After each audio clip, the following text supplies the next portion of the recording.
Biz o'yin qoidalarini belgilayotgan davlatlardan biriga aylandik.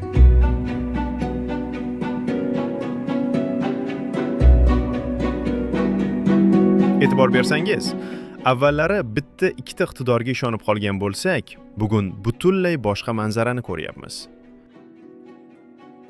Yigitlarimiz endi faqat doska ustida emas, eng kuchli kompyuter dasturlari va sun'iy intellekt yordamida raqiblarning zaif nuqtalarini qidiryapti.